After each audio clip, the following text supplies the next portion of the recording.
people? It's your girl Rasakti out here in Singapore, and thank you so much for joining me on my Night Owl podcast. So grateful to have you guys joining me on a daily basis. I know it's been a rough year. I know there's been a lot going on, but I really appreciate the support. I really appreciate people shouting me out or messaging me to tell me that, some of my content maybe help. I actually appreciate some of you letting me know that, hey, you know what, we missed your content. Can you come back to, being a little bit more consistent? So that all is great feedback. It's helpful to me, it's encouraging to me, and I can't thank you guys enough. So as I go on about my day, I've been realizing more and more that it's becoming more of a trend for people to cater to the masses. I know that for the most part, we all see that sex sells. We all know that if you post anything with some flesh showing, people are gonna, like it immediately.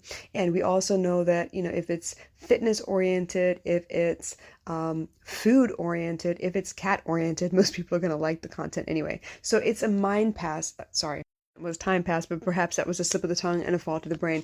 But it is kind of like a mind pass, because what we're doing on social media is not necessarily educating people. There are a few of us who are doing that, but then the rest of us are trying to entertain or get a little bit more of a validation for who we are, how we live our lives, and to remind ourselves that we are relevant. And it's kind of sad because the way that we go about that is not necessarily by showing everybody who we actually are, but showing how we fit into what is acceptable at the moment on social media. So my question to you is, if the world was blind, right? If the world was blind, who would you impress? Like, we all know the cliche about, if someone describes another person as, oh, you know what, they're very interesting, or they have a really great personality, the automatic assumption is that they're ugly, and so that they only have their personality to impress you with. Seems to me that the way you physically appear to somebody is the first judgment, and then it's as if they, accept your physical appearance, then they allow you to further converse with them so they can get to know your personality. But that's like the first level filter, unfortunately. And I wonder sometimes if there was no visual information for people to judge you off of, how much they would rely on the rest of your personality, how much they would value the kind of conversation you'd be able to have, whether you're intellectual or spiritual, emotional person, whether you're funny or serious, whether you're the mother in, the group, or if you're the party starter, you're the center of attention. I wonder sometimes how all of that would go. What would you be? How would you be perceived? How would you be accepted if there was no visual content? If you weren't able to show the world who you looked like? Now, I did make the choice early on to include what I look like, and this is the reason why. It wasn't that I wanted people to follow me only because of what I look like, but more than that, I wanted people to know that there was an actual physical human being behind the page that was trying to teach about emotional intelligence and mindset and motivation, things like that. So I made that choice mostly because I wanted people to know that I was an actual human, not that I was a bot, not that I was some, collective that runs through quotes and randomly posts stuff. I wanted people to know that there was an actual person and the stories belong to an actual person. The other thing is, when I first started posting videos, I made sure that I was not dressed up the whole time. Usually I'm in my pajamas in my house, no makeup, really bad lighting, and I just posted it up there because I was also testing to see if the content had value by itself, or if people were still depending on what I look like. Now, it's easy to curate very beautiful pictures with captions, or even like a header or something like that. It's very easy to do your own, Vogue cover shoot to be able to draw someone's attention to read the rest of the post. But for the most part, and even I do this, I don't even read the post sometimes. I'm looking at the caption on the image itself. I'm looking at the image or the video, what it is that they're telling us, or what the subtitles are telling us. So for me, I kind of fall into the category of sometimes following the herd in the way I consume, but the way that I produce content, I'm trying very hard to stay away from the herd.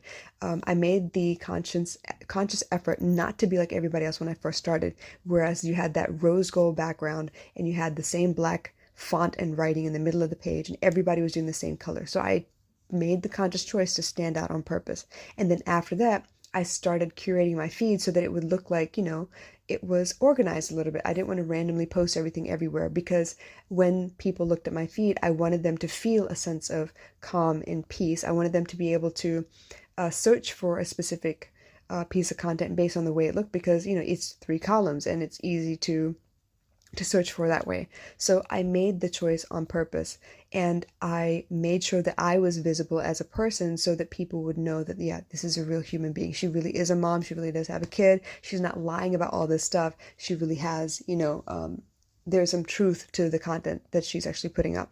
But I also know that I look at the likes and the comments and the shares. I look at the insights on Instagram. I look at, my reach. I look at the time that I post. And I try not to get caught up in all of that, because it is a great way for me to gauge what works and what doesn't work. But it's also really difficult with that kind of information to steer away from being just like everybody else. I don't want to be the fitness guru that posts, what I work out and how I work out. I don't want to be the actress that posts stills from all of my TV series or anytime I've appeared on camera. I don't want to be just a model where I post, outfits of the day and the way I curl my hair and makeup tips. I want to create such an environment on my page that you come there knowing what you're going to get. You're going to get some kind of inspiration about embracing your feelings. You're going to get some kind of directive or instruction on how to understand what your feeling is actually trying to tell you. I want you to feel a little bit more spiritual than religious when you come to my page, because I want all people to feel welcome. I want all people to realize that, every one of us has emotions. Every one of us have some kind of a relationship with another human being. Every one of us have tough times and miscommunications that cause drama and difficult feelings. So I'm doing my best to show up as myself. And if I were to do what everyone else is doing, of course, it would be easy for me to garner likes, but then the content kind of dissipates. It's almost like I lose the value of what I'm trying to say, the message I'm trying to create, the impact I'm trying to have on the world. And it's not that I'm trying to change everybody, but I know that there are people out there looking for help, just like I was looking for help at some point. So I'm doing my best to just be myself. Back to the question at hand. If the world was blind, who would you impress? And to be honest, sometimes I'm not even sure. Sometimes that imposter syndrome kind of pops up to the surface. I'm not sure if I'm reaching anyone at all. I'm not sure if people understand what it is that I'm trying to create here or what I'm trying to teach. I know that my message gets garbled sometimes. I know that people like my page and they comment on the way I look and don't actually give me any kind of sense that they've read what I've written or listened to what I've said. So I'm not sure who I would impress. I'm not sure if I am interesting enough for everybody, but I also know logically that I'm not for everybody. I'm not for the young lady who is just getting out of high school and thinks she understands the entire world and is convinced that the world is out to get her. I'm not for her. I'm for the girl who has been through that phase and realized the world isn't out to get her, but she's also stuck. She doesn't know how to change some things. She knows this isn't the life she wants, but she knows that she deserves better. And she knows that part of it means she's going to have to see the world differently and change a couple of her behaviors so that people react and respond to her differently as well. I'm not for the parent who is hell-bent on disciplining their child to make sure that their child falls into line and obeys. I am for that parent that realizes that they don't want their child to be afraid of them. They want to have that open line of communication so that if the child ever finds themselves in trouble, they will come to their parent first rather than go to anyone else but their parent because they don't trust them, they don't feel safe, because they don't feel like they're ever enough for the parent itself. I'm not for, the husband and wife who are decided to break up because there's infidelity somewhere along the line. I'm not for the boyfriend and girlfriend who are hell-bent on nitpicking on all the words that they use when they describe their pain because they're offensive to each other. I'm for the relationship that has decided, you know what, I love this person and this relationship is important to me, so I'm willing to put down my ego and put down my pride in order to really understand what the other person needs so that I can maybe serve them better. And when they feel like they're being served and heard and listened to and acknowledged, then maybe they will want to change as well. And so both of you change together and evolve together to make the relationship stronger. This is who I'm for. This is who I'm hoping to impress. But I don't know sometimes. I don't know because these aren't the comments that I get. I don't know if I'm reaching the right people. I don't know if people are sharing enough of my content or if it's shareable because it's eye-catching in the first place, or it makes sense in just the image itself. So there's a lot to learn there and a lot to put aside, because I do take pride in the way that I create the content. I do take pride in the way that I design my images, and I do take pride in the way that I speak and record my videos. They're not fancy. They're not meant to be fancy. I want to be as simple as possible, because for me, it's more about getting the content out rather than making it perfect. Because I also know that art is never completely really finished. It's actually just abandoned and you move on to the next project. So if I were to go and get really perfectionist on you guys would never get any content. So I'm not sure who I would impress, but I know at the moment that the way that I approach my social media feed, the way that I approach being on social media or my presence there, it's more about how I feel. It's more about what I feel good about. And in that regard, I think it's about as organic as it's going to get. I'm not here to go get 1 million followers. That would be really great, because that means I would have the reach. But right now, I'm not trying to go viral.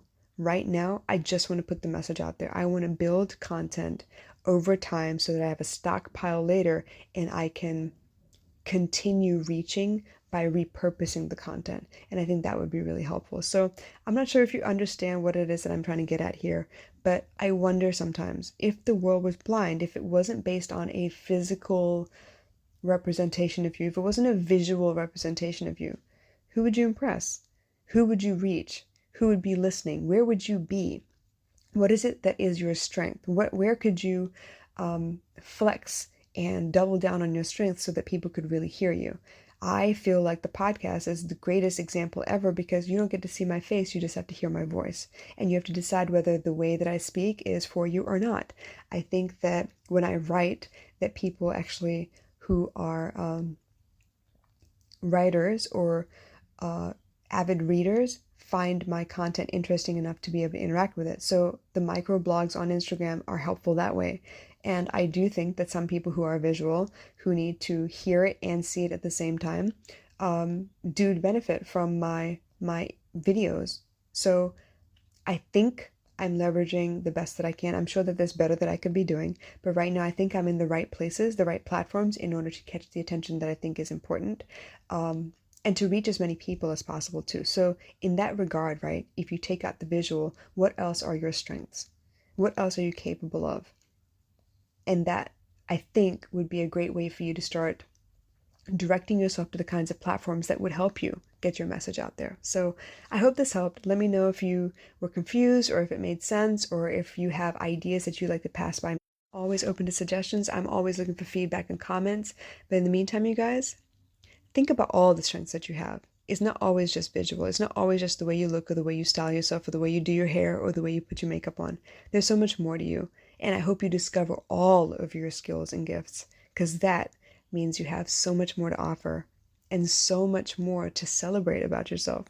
All right, guys, I'll catch you later. Bye.